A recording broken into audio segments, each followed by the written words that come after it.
Isso que você pontuou é muito importante, né, Gustavo?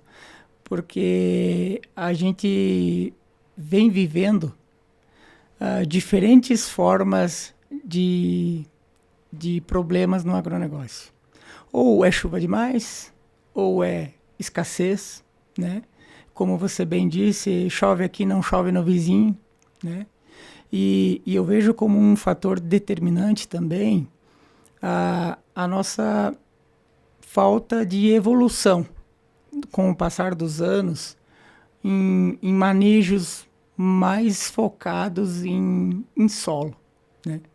Porque com a minha experiência de visita em muitas propriedades e principalmente em propriedades tecnificadas e que já existe uma boa bagagem de tecnologia aplicada, a gente vê que mesmo com diversidades eles estão conseguindo manter um razoável ponto de produção, sabe? Estão sofrendo menos, né?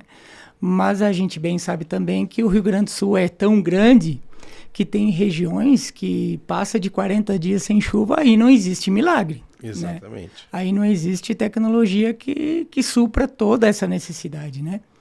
E então, do ponto de vista governo estadual, do ponto de vista Emater, hoje quais são as principais ferramentas que hoje a Emater traz para se enfrentar essa questão de escassez hídrica? Bom, nós temos um programa de irrigação, hoje chamado Supera Estiagem, está na sua segunda fase, mas ele é uma continuidade de alguns programas que, ao longo dos anos, já fazem quase 2 décadas, vêm sendo operacionalizados pela Secretaria da Agricultura, Pecuária e Irrigação, né? Secretaria de Abastecimento, Agricultura, Pecuária e Irrigação do Estado, e executados pela Emater, onde é fornecido subsídio, né, ao investimento que os produtores fazem em irrigação.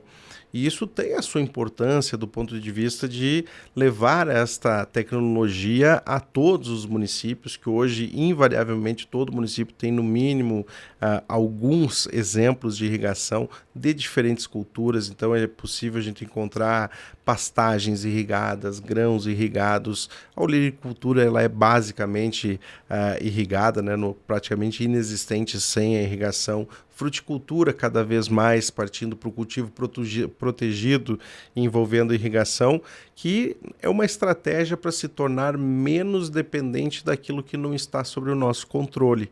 Ou seja, a gente não pode ter a certeza de que chove ou não, mas capacidade para construir o armazenamento da água e equipamentos para fazer a sua distribuição na hora certa, sim.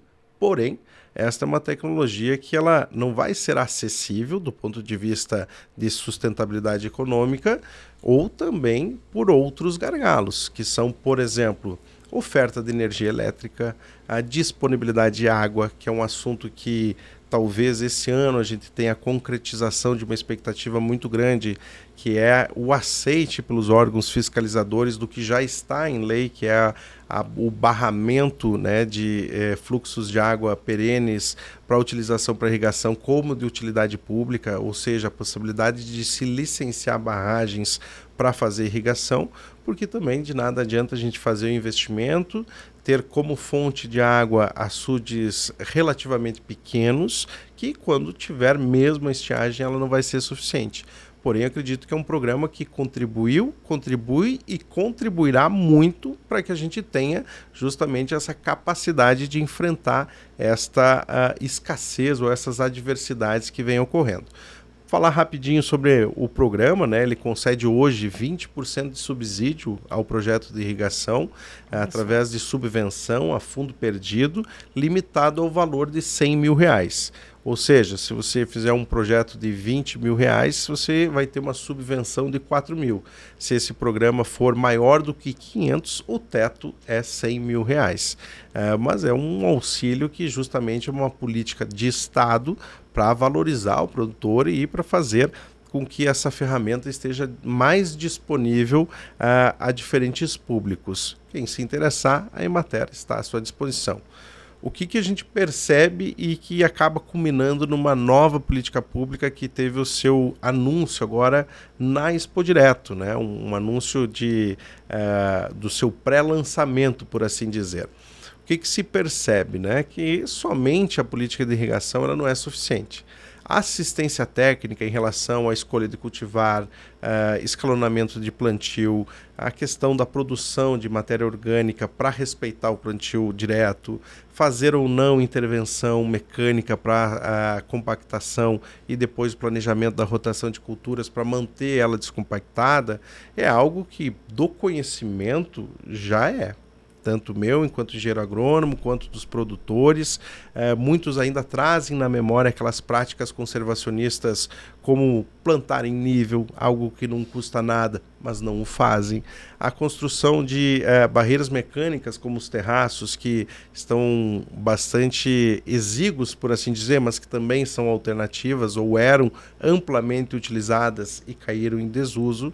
E, por vezes, a gente tem o conhecimento, mas não está empregando. E este novo programa, que teve o seu anúncio, o seu pré-lançamento na Expo Direto, tem por objetivo justamente trazer à tona esse assunto, que vai ser um programa operacionalizado pela Secretaria de Desenvolvimento Rural, executado pela Emater, vai ter por objetivo fornecer tanto a orientação quanto para, em alguns casos, subsídios à implantação de práticas de uso, manejo e conservação do solo.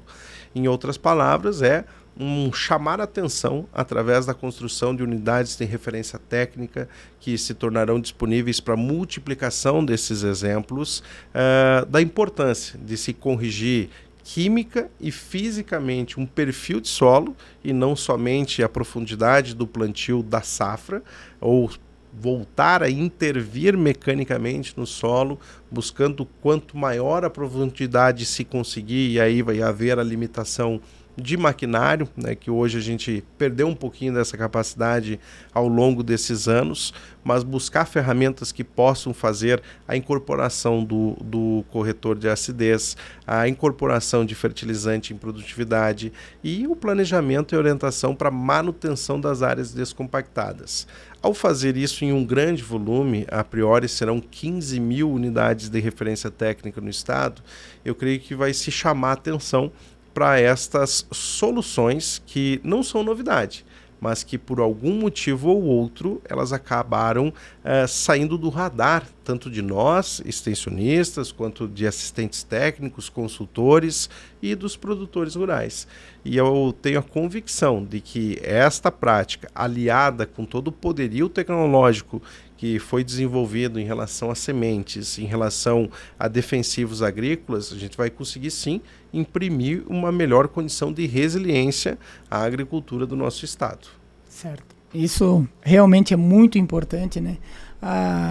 Principalmente se a gente partir do fato que a agricultura ela precisa se reinventar, né? Nós, produtores, a gente tem que se reinventar porque nessa safra em especial, além que a gente já sabe que não pode contar 100% com o tempo, a gente tem a certeza que também não pode contar com o governo, né? Infelizmente. Então, a gente precisa buscar, muitas vezes, formas e tecnologias para a gente tentar manter o máximo possível da produtividade, mesmo em tempos difíceis, né?